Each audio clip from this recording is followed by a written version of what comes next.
Shalom untuk kita semuanya.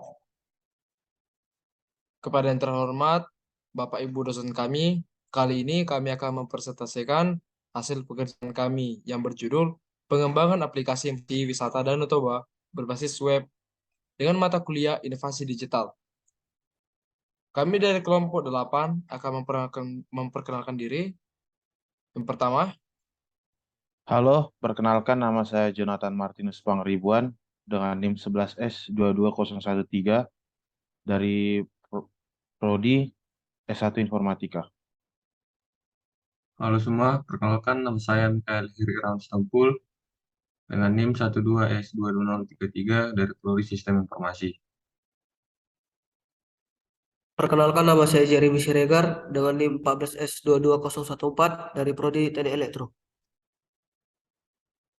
perkenalkan nama saya Joyde Gunawitupulu dengan NIM 11322034 dari Prodi D3 Teknologi Informasi. Perkenalkan, nama saya Maris Tauli Sibarani dengan NIM 21S22038 dari Prodi S1 Manajemen Rekayasa. Perkenalkan, nama saya Indah Permata Sitorus dengan NIM 11322046 dari Prodi D3 Teknologi Informasi.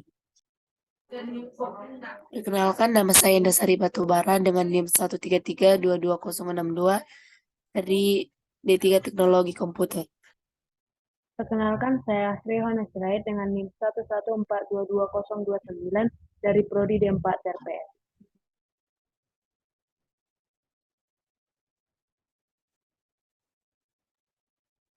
Apa itu pengembangan aplikasi berbasis web?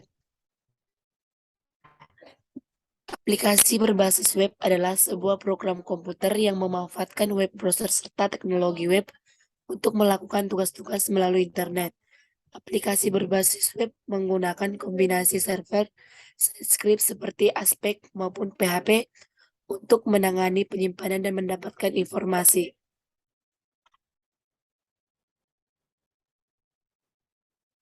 Kita masuk pada poin yang pertama, yaitu urgensi permasalahan.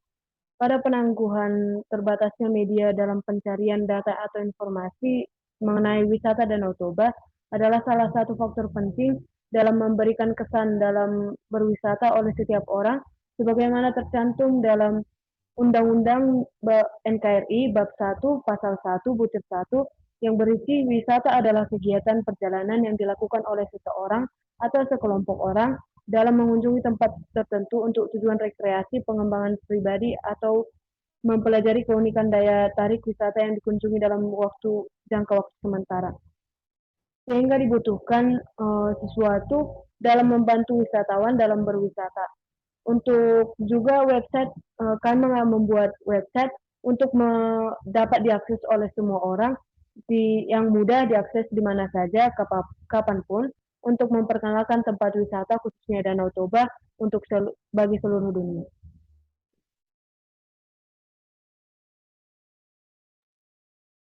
Yang kedua adalah ide project.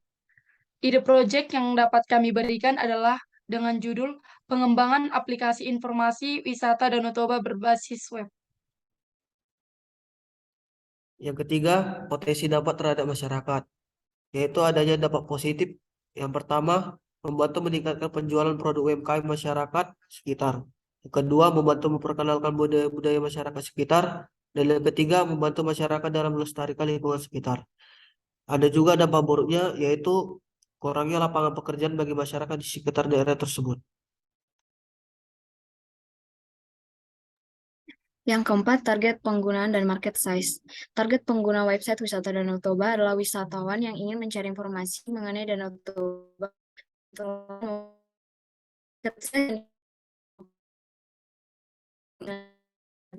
yaitu pasar massal market size, di mana jumlah konsumen berpotensi memiliki jumlah yang besar. Website ini pun relatif umum yang bertujuan untuk memenuhi kebutuhan maupun keinginan pelanggan dalam mencari informasi mengenai Danau Toba.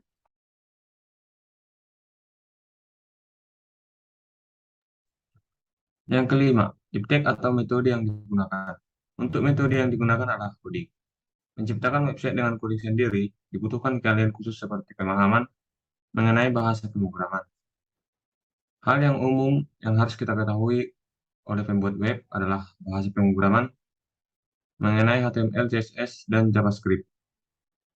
Ada banyak metode yang digunakan untuk pembuatan website, misalnya website builder dan CMS. Untuk website builder dan CMS sama sekali tidak menggunakan kode sendiri, melainkan menggunakan template yang sudah disediakan.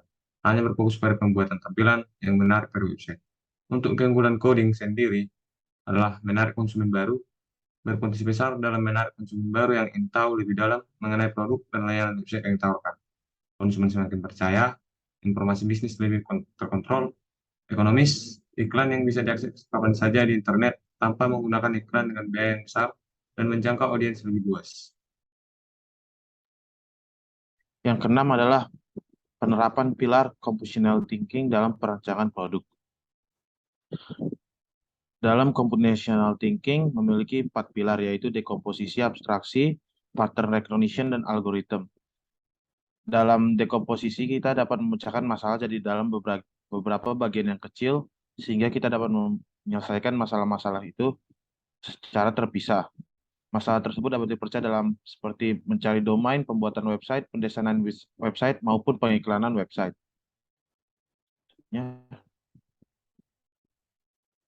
Abstraksi adalah menyelesaikan masalah dengan detail, sehingga kita tidak memerlukan masalah-masalah kecil yang akan dikerjakan. Selanjutnya dalam pattern recognition, kita dapat mengenali suatu masalah seperti masalah-masalah sebelumnya dalam pembuatan website, sehingga kita dapat mengikuti pemecahan masalah sebelumnya, sehingga tidak melewati jalan dalam pemecahan masalah yang salah. Selanjutnya, contoh penerapan algoritma dalam kasus kami adalah mempersiapkan perangkat keras, lalu menyiapkan perangkat lunak yang akan dibutuhkan, lalu menentukan website yang ingin dibuat, lalu menyalakan perangkat keras yang akan digunakan, lalu membuka aplikasi software yang akan digunakan dalam pembuatan website, lalu membuat website tersebut.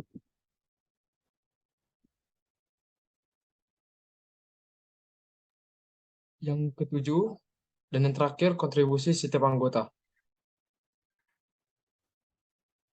Dalam mengerjakan suatu proyek atau pekerjaan akan lebih cepat terselesaikan jika dilaksanakan secara berkelompok. Nah, kontribusi dari setiap anggota kelompok akan memberikan banyak insight kepada anggota kelompok lainnya dalam hal memecahkan suatu masalah atau menyelesaikan suatu pekerjaan. Ya, benar bahwa semakin banyak pendapat, maka akan semakin lama pertukaran ide terhadap penyelesaiannya. Namun perlu kita ingat bahwa setiap pendapat yang diberikan oleh anggota kelompok dapat menjadi jendela baru dalam melihat berbagai sisi dari suatu pekerjaan atau permasalahannya. Selain itu, dalam pekerjaan kelompok juga kita akan dilatih untuk dapat menerima pendapat orang lain dan lebih terbuka dalam berpikir. Sekian dari presentasi kelompok kami. Jika ada sepatah kata maupun beberapa kata yang salah yang kami ucapkan, sekiranya kami minta maaf sebesar-besarnya. Sekian, terima kasih. Salam. Terima kasih.